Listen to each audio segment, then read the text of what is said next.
Hello, Troy A. Shadowing Chronics. This is actually take 3 as I return return on Monday for the Art Soundoff challenge. I think I changed it because I kind of dropped the topic that I was starting to talk about because I guess his other one is stronger in my head, so I'm not wrapping my thoughts around that one nearly as much. We'll see if I'll do that one tomorrow or if I do it at all. Um, so this week's Art Soundoff. This week's postings will also include my 13th year of doing BW Media Spotlight, the articles, and I just celebrated the 12th year of doing Jake and Leon, my webcomic.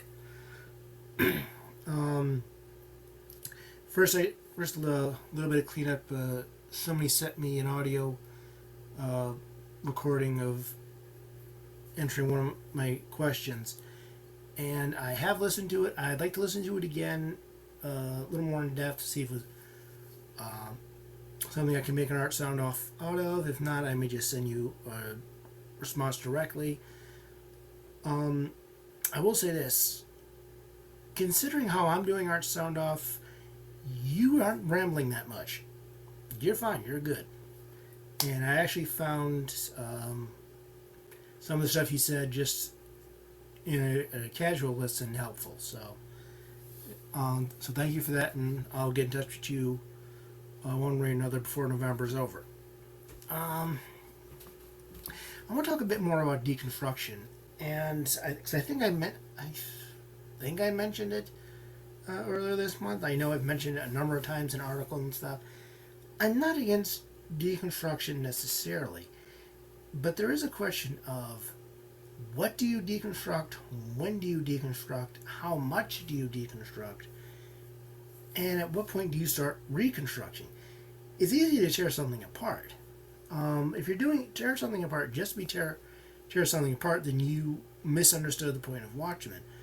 Watchmen was an interesting idea of what if superheroes existed in the real world, and I'm not a fan of it so much because it's a very cynical approach, but it's one that's I think taken a way too negative hold in comics and superhero comics. From something like The Boys or Injustice, Gods Among Us, and it makes it tougher then to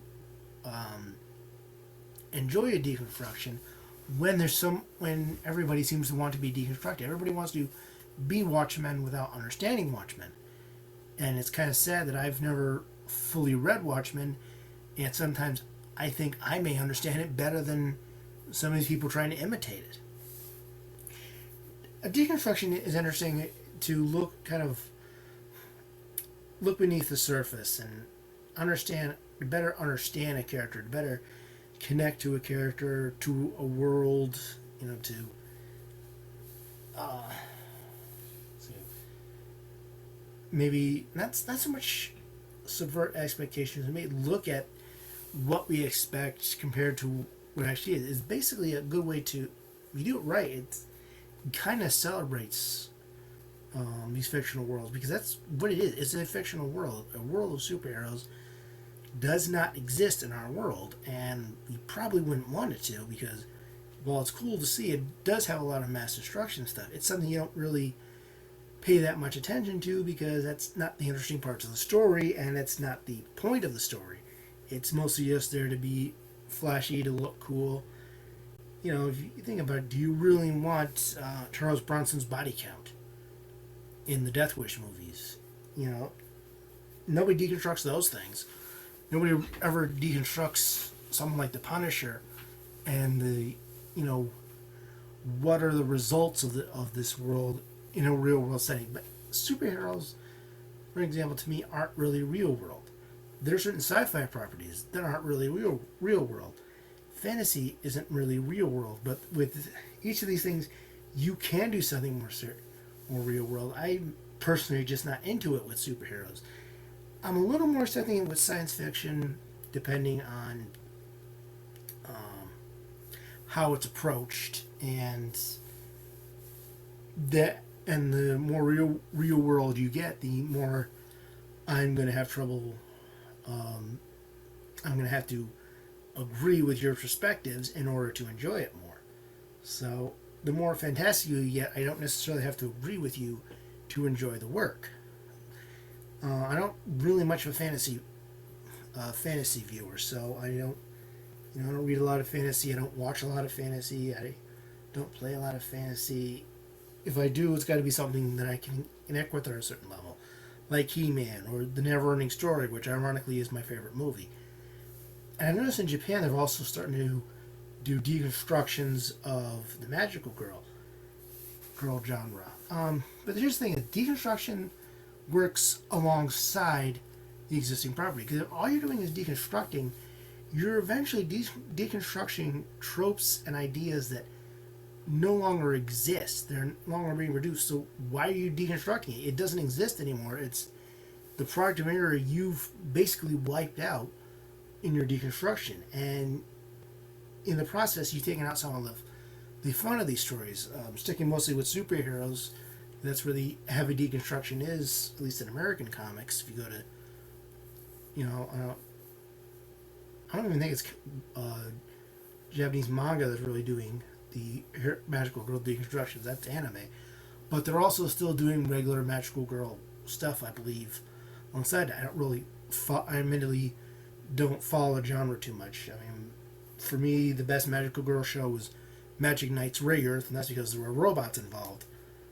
So, I've liked Sailor Moon. I've watched it. And I think that Maduro Magica, I think that's the right pronunciation. I think it's a good idea. I think it's a cool idea because it does.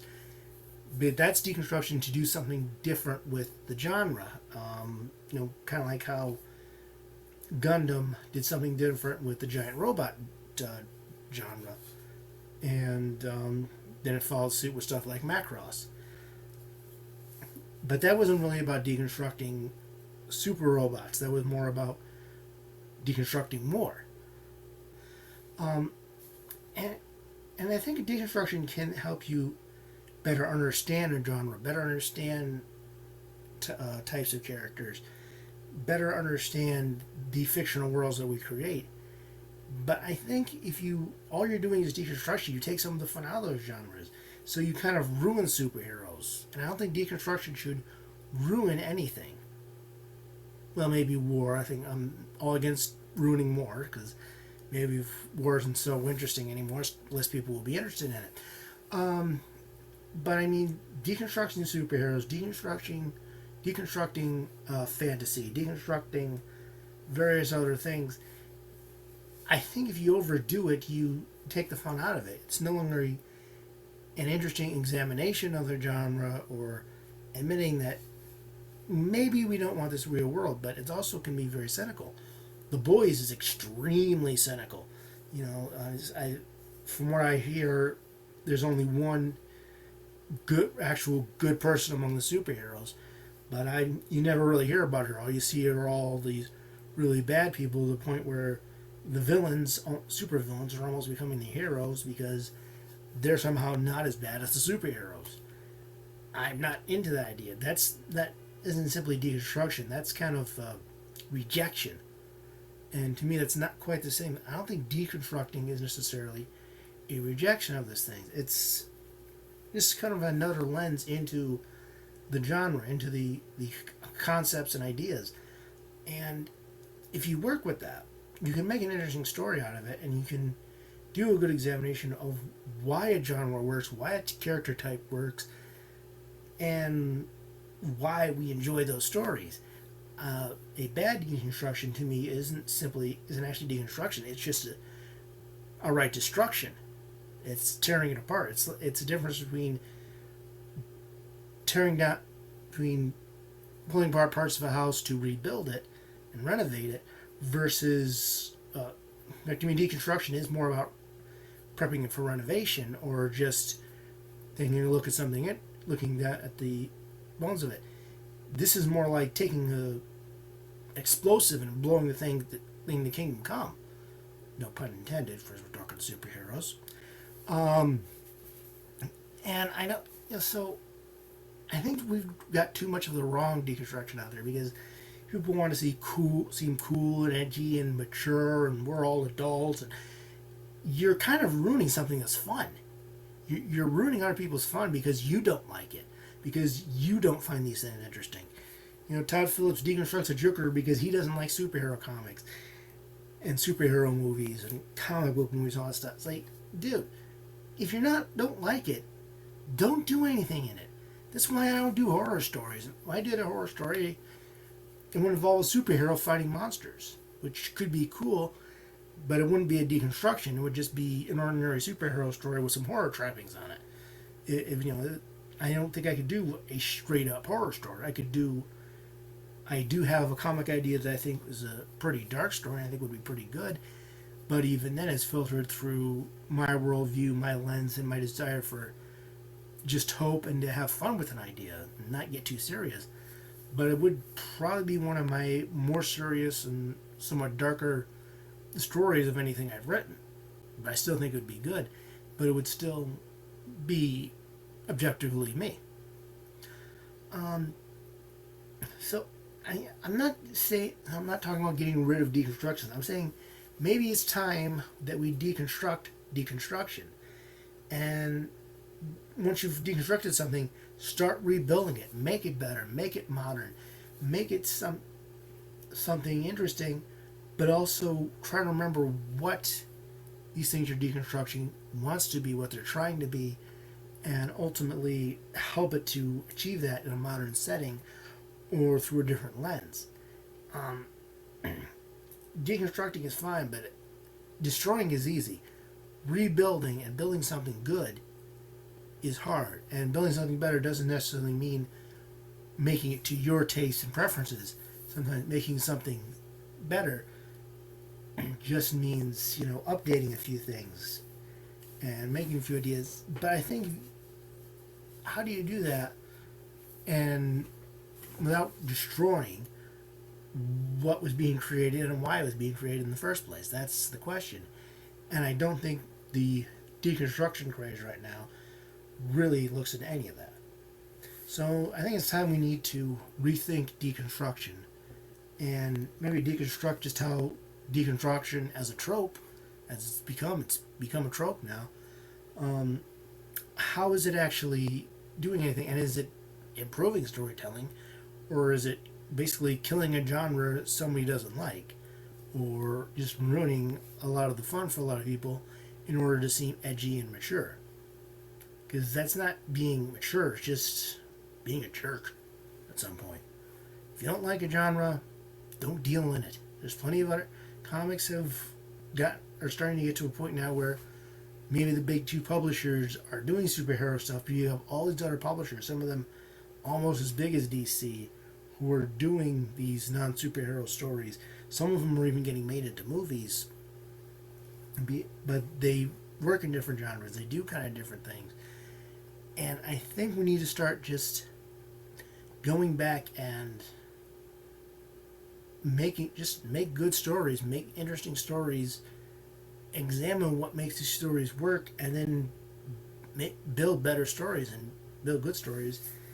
And if it's not something you're interested in, leave it to someone who is. Let them give their audience, let them tell the stories they want to tell and reach their group without ruining somebody else's fun for your own ends. Not everything has to be about your tastes and preferences. And if you're ruining something good, something that people enjoy, is that really good storytelling, or is that just you being biased and kind of being a snob in a sense? So, deconstruction, rethink deconstruction, use it wisely, use it properly, and you might get a good story out of it. Use it wrong, and you're just destroying somebody else's good time.